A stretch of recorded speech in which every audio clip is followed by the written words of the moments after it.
اب یہ کہ درجے میں تو ہو ہی چکی ہوں گی. ان میں سے ایک روایت حضرت عبداللہ ابن عباس سے رضی اللہ عنہ، بلکہ یہ بھی صحابی ہیں، اور حضرت ان کے والد عباس جو حضرت کے چچا ہیں وہ بھی صحابی ہیں.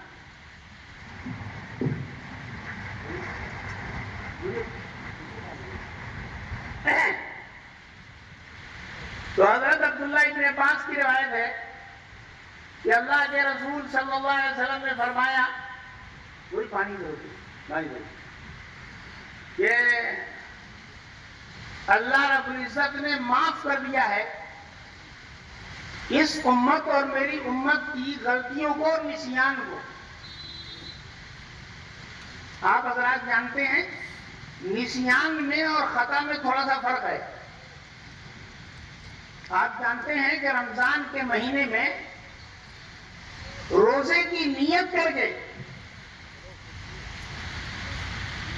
اگر دن میں آمدن روزہ کھول دیتا ہے، آپ یہ جانتے ہیں نیت کی بات میں پڑھا ہوگا کہ رمضان کے مہینے میں رمضان کے روزے کی نیت نصف نہار شرعی سے پہلے تک کی جا سکتی ہے، اس کے بعد نہیں کی جا سکتی.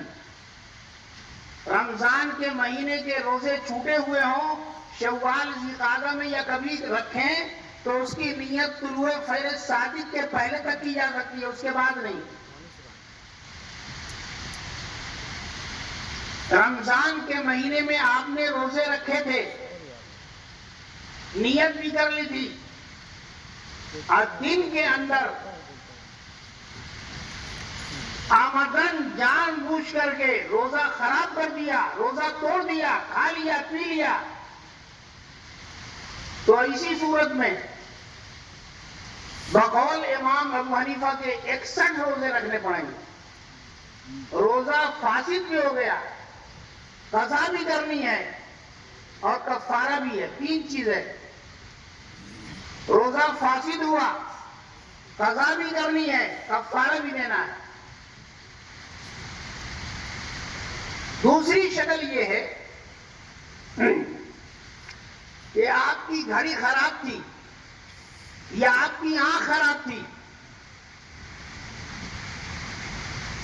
آپ نے دن میں 6:30 بجے یہ سمجھ کر کے 4:30 بجے ہیں، ابھی فجر کا وقت ہے، میں فجر کراؤں، پورے فجر سحری کا وقت ہے، آپ نے یہ سمجھ کر فجر کے وقت میں اگر کچھ کھا پی لیا تو یہ غلطی سے کھانا ہوگا. آپ کو یقین ہے، معلوم ہے کہ ہم روزہ رکھنے والے ہیں، روزے سے ہیں، لیکن آپ نے رات سمجھ کر دن میں کھا لیا، غروب آفتاب سے پہلے یہ سمجھ کر کہ غروب آفتاب ہو گیا، آپ نے کھا لیا، تو اسی صورت میں روزہ فاسد ہو گیا. آپ کو صرف قضا کرنی ہے لیکن کفارہ نہیں ہے، غلطی کی وجہ سے. لیکن اگر بھول کر کے دن میں 8 بجے کھا لیا، اور یہ ایسا کب ہو سکتا ہے؟ پہلے روزے وغیرہ میں ہو سکتا ہے جبکہ روزے کی عادت نہ پڑی ہو. بہت سارے لوگ بھلکڑ بہت ہوتے ہیں، بہت اعلیٰ درجے کے بھلکڑ ہوتے ہیں. کہتے ہیں جو فلسفی ہوتا ہے وہ بھلکڑ بہت ہوتا ہے. ایک فلسفی کے بارے میں سنا ہوگا آپ نے کہ وہ بچے کا داخلہ کرانے گیا، بچے کے بجائے اپنی تفصیل اور اپنا ہی کارڈ دے کر کے اپنا ہی داخلہ کرا کے چلا ہے. ایک دوسرا فلسفی تھا، لنگی پہن کر کے جا رہا تھا سبزی منڈی خریدنے کے لیے، یونیورسٹی پہنچ گیا، اس کو یہ ذہن میں نہیں کہ میں کہاں جا رہا ہوں. ایک اور فلسفی تھے، چھڑی لے کر کے چلتے تھے، چھڑی کو انہوں نے بیڈ پر سلا دیا اور خود چھڑی کی جگہ پر کھڑے ہو گئے. لیکن اعلیٰ درجے کا جو فلسفی تھا وہ مارکیٹ جا رہا تھا، بیگم مارکیٹ سے واپس آ رہی تھی، بیگم سے آمنا سامنا ہوا، بیگم سے کہہ رہی لگتا ہے آپ کو کہیں دیکھا ہے میں نے آپ کو. تو یہ نظر نسیان کی بات ہے.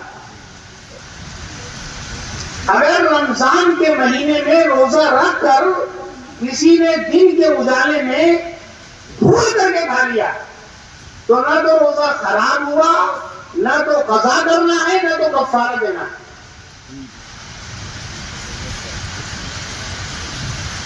یہاں پر جو حدیث میں کہا گیا ہے وہاں پر مطلب یہ ہے کہ آخرت کی گرفت،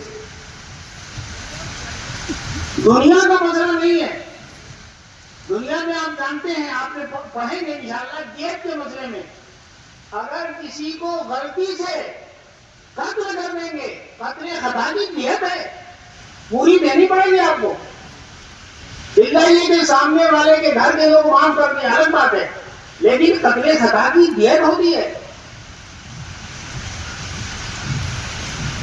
یہ جو آخرت کے بارے میں ہے کہ ہم جل مجدور نے اپنے فضل و کرم سے امت کی غلطیوں کو، نسیان کو معاف کر دیا. یہاں پر ایک بات میں عرض کر دوں، ہے معمولی بات، لیکن آپ نے جیسے کہ بخاری شریف میں پڑھا، یہاں پر میں عرض کرنا چاہتا ہوں کہ ہم جو بھی بولتے ہیں یا جو بھی عمل کرتے ہیں یہ ختم نہیں ہوتا. ہم جل مجدور کے ریکارڈ میں سب ریکارڈ ہوتا ہے، کوئی چیز ختم نہیں ہوتی، چھوٹی ہو بڑی ہو، اچھی ہو بری ہو، کچھ نہیں ختم ہوتا. اب ان چیزوں کا انجام ایک آخرت میں ہونا ہے، آخرت میں توڑا جانا ہے، آخرت میں انصاف ملنا ہے، آخرت میں حساب کتاب ہونا ہے. وہ تو اپنی جگہ، لیکن ہمارے بول کی اور ہمارے عمل کی ایک سزا دنیا میں نہیں ملتی ہے، اور وہ سزا دو طرح کی دنیا میں ہوتی ہے. ایک سزا کا نام ہے تشریعی سزا، جیسے میں نے کہا جان بوجھ کر کے دن کے اجالے میں روزہ توڑ دینا، اس کی تشریعی سزا کیا ہے؟ 60 روزے رکھنا ہے. یہ تشریعی سزا ہے. دنیا میں تشریعی سزا ہوتی ہے، کبھی کفارے کی شکل میں، کبھی تعزیر کی شکل میں، کبھی حد کی شکل میں، کبھی قصاص کی شکل میں. یہ سزا ہوتی ہے تشریعی سزا. لیکن تشریعی سزا کے بارے میں میں یہ بات کہتا ہوں، یہ معاف بھی ہو جاتی ہے اور بڑی ہلکی بھی ہوتی ہے، اور اس میں بڑی رعایت بھی ملحوظ رکھی گئی ہے. لیکن ایک سزا تکمیلی ہوتی ہے جو تشریع سے الگ ہوتی ہے. وہ تکمیلی جو سزا ہوتی ہے وہ معاف نہیں ہوتی، بڑی سخت ہوتی ہے، بڑی سخت ہوتی ہے، کبھی نہیں معاف ہوتی. اللہ اپنا فضل و کرم کرے معاف کر دے تو الگ ہے، تکمیلی سزا معاف نہیں ہوتی. اس کی دو مثال ہم بتاتے ہیں.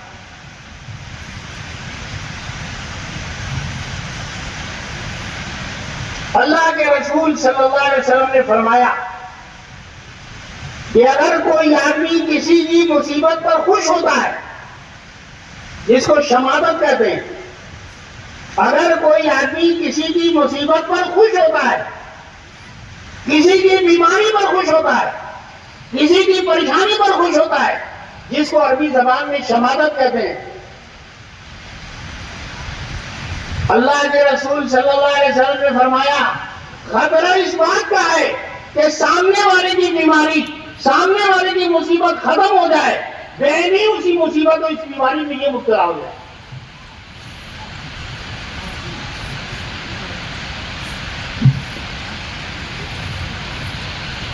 دوسری مثال ترمذی شریف میں ایک روایت ہے.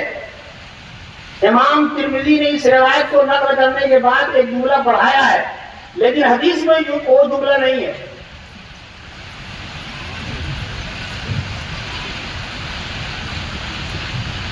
ترمذی کی روایت وہ ہے کہ اگر ہمارا ایمان ہو تو رونگٹے کھڑے ہو جائیں، رونگٹے کھڑے ہو جائیں گے. روایت کیا ہے؟ من عین اخاہ بغم لم یمت حتی یعملہ. قال الامام الترمذی بغم قد تاب منہ. یہ بغم قد تاب منہ یہ جملہ نہیں ہے، حدیث میں نہیں ہے، امام ترمذی نے پڑھایا.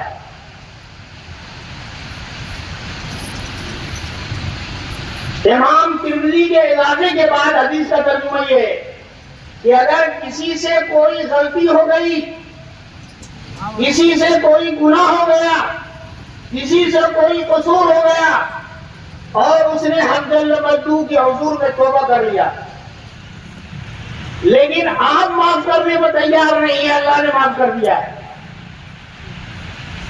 اور آپ اس کو بدنام کر رہے ہیں، آپ اس کو مشہور کر رہے ہیں، آپ اس گناہ کا چرچا کر رہے ہیں، آپ کسی کے سامنے ذکر کر رہے ہیں، اس کی فضیحت کر رہے ہیں، رسوا کر رہے ہیں. اللہ کے رسول صلی اللہ علیہ وسلم نے گارنٹی لے کے کہا کہ یہ شخص الزام لگانے والا مر نہیں سکتا یہاں تک کہ اس گناہ کا خود ارتکاب نہ کر لے. تو یہاں پر حدیث میں جو بات کہی گئی ہے، یہ معاف کرنے والی بات جو ہے یہ آخرت کے لیے. تکمیلی سزا میں علماء نے لکھا ہے اگر آپ نے باپ کو ستایا، اپنے باپ کو گھر سے نکالا، یہ اللہ کا ایک نظام ہے کہ آپ کے بچوں میں سے ایک بچہ ضرور آپ کو نکال کے رہے گا. آپ اپنے بچوں سے جس طرح کے معاملے کی امید کرتے ہیں اسی طرح کا معاملہ آپ کو اپنے والدین سے کرنا چاہیے. حدیث میں ہے، جگہ جگہ ہے، ماں کے قدموں کے نیچے جنت ہے اور بیوی کے قدموں کے نیچے سینڈل ہے. ہمیں سینڈل بہت عزیز ہے اور جنت عزیز نہیں ہے. اور باپ جنت کے دروازوں میں دروازہ ہے.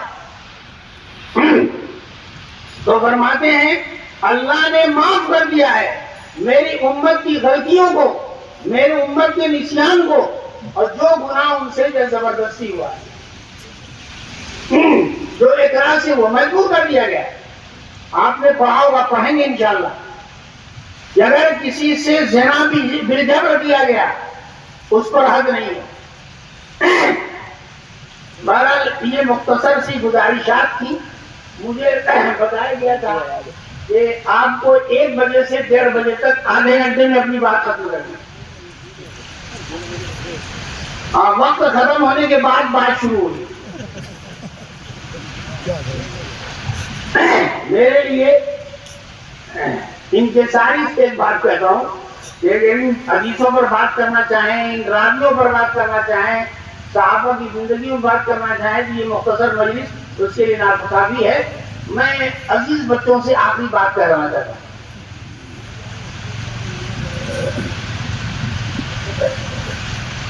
آخری بات یہ ہے کہ کہتے ہیں کہ دنیا میں چمکنے کے لیے 2 شرطیں، 2 چیزیں عام طور سے علماء بیان کرتے ہیں. نمبر 1، کسی ایک فن میں مہارت و کمال پیدا کرنا.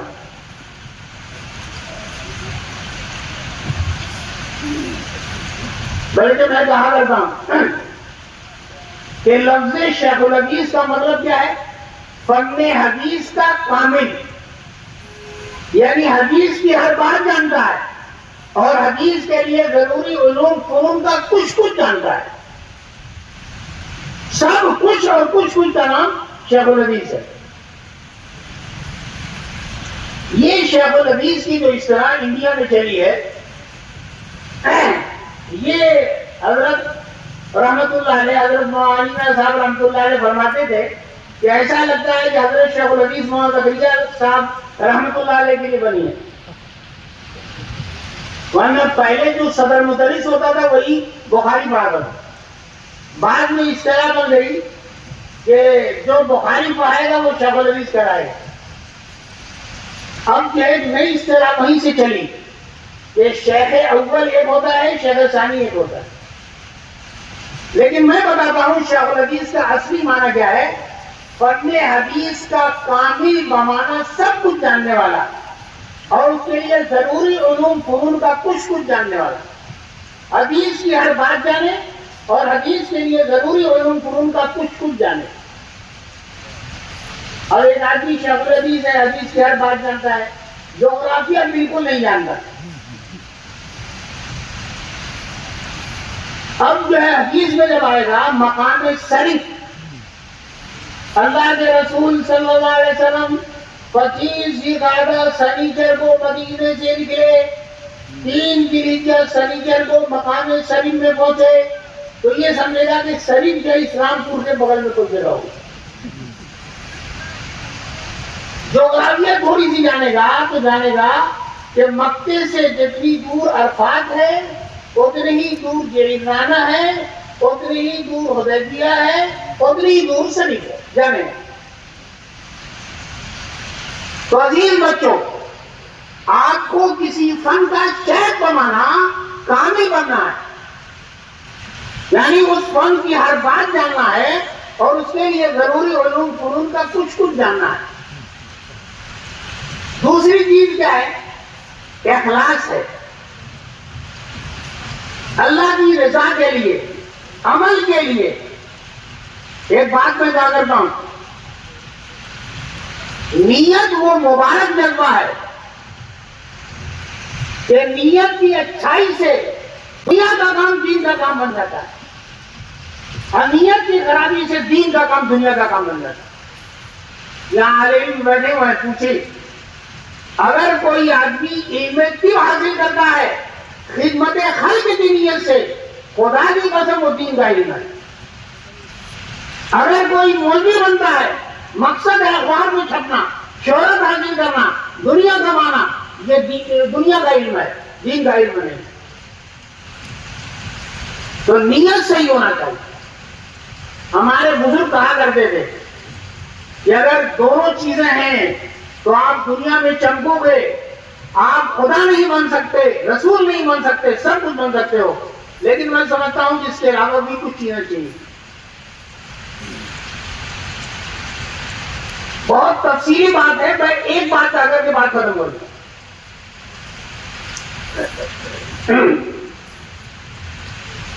حضرت عبداللہ ابن عباس رضی اللہ تعالیٰ عنہ، یہ تو مکے میں رہے، 8 ہجری میں مدینے آئے ہیں۔ حضرت سے ان کی ملاقات 9 ہجری کے شروع سے ہوئی ہے، بس 2 سال حضرت کی خدمت میں آئے ہیں۔ ان کی خالہ حضرت میمونہ بنت حارث، وہ ازواج مطہرات میں سے ہیں۔ انہوں نے اپنی خالہ سے کہا کہ ایک رات ہم کو سلا دیجیے حضرت کے یہاں، تاکہ میں حضرت کا شبینہ معمول دیکھوں۔ تو حضرت میمونہ نے ایک دن اپنے گھر میں رکھا، تو حضرت جب استنجا سے فارغ ہو کر کے تہجد میں نکلے تو انہوں نے وضو کا پانی رکھ دیا، اور جب تہجد میں حضرت کھڑے ہوئے تو یہ بہت پیچھے کھڑے ہو گئے ایک کام میں۔ تو ایک کام انہوں نے کیا تھا کہ حضرت کے لیے وضو کا پانی رکھا تھا، اور دوسرا کام یہ کیا تھا کہ حضرت کے پیچھے کھڑے ہوئے تھے، یعنی ایک خدمت کی اور ایک احترام کیا۔ ان دونوں کی وجہ سے اللہ کے رسول صلی اللہ علیہ وسلم نے دعا دی، اللہم علمہ الکتاب، اللہم علمہ الکتاب۔ اللہ نے ان کو شیخ التفسیر بنا دیا۔ معلوم ہوا کہ علم کی تکمیل و کمال کے لیے ایک تو خدمت چاہیے، دوسرے احترام چاہیے، اور تیسرے یہ ہے کہ دعا کرتے رہنا چاہیے، دعا کراتے رہنا چاہیے۔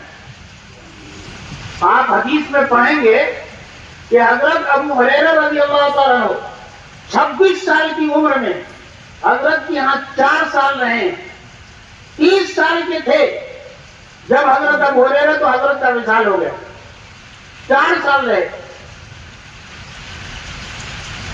حضرت کا جب وصال ہوا تو حضرت ابو ہریرہ کی عمر جو ہے 30 سال کی، حضرت علی کی 33 سال کی، حضرت عبداللہ ابن مسعود کی 41 سال کی، حضرت عبداللہ ابن عباس کی 13 سال کی، حضرت عمر ابن خطاب کی 51 سال کی، حضرت عثمان ابن عفان کی 56 سال کی، حضرت ابوبکر کی 51 سال کی، حضرت عمار ابن یاسر کی 66 سال کی۔ تو یہ میں عرض کر رہا ہوں کہ حضرت ابو ہریرہ کی مرویات کی تعداد 5374 ہے. حضرت ابو ہریرہ کہتے ہیں کہ مجھ سے زیادہ عبداللہ ابن عمر کی ہے، لیکن عبداللہ ابن عمر جن کے بارے میں کہا مجھ سے زیادہ ہے، ان کی 753 روایت، جس کو اپنے سے زیادہ روایت والا بتا رہے ہیں 700 روایت ہے، اور ان کی کتنی ہے 5374. اس کی وجہ کیا ہے؟ وجہ کیا ہے؟ حضرت ابو ہریرہ کو اللہ کے رسول صلی اللہ علیہ وسلم کی دعا مل گئی تھی، اور 2 بار دعا مل گئی تھی، اس کی تفصیل کا موقع نہیں. تو اس لیے عزیز بچوں یہ توجہ رکھو کہ کسی ایک فن کو اپنا موضوع بناؤ، اس میں کمال پیدا کرو، نیت میں درست رکھو اور خدمت کرو بطور خاص والدین کی. اور یہ کہ احترام کرنا، ہر ایک کا احترام کرنا، اس کی بھی ایک تفصیلی بات ہے، وقت نہیں ہے، اس لیے ان مختصر گزارشات پر اپنی بات ختم کرتا ہوں. اللہ رب العزت کہنے سننے زیادہ عمل کی توفیق عطا فرمائے. وآخر دعوانا الحمدللہ رب العالمین.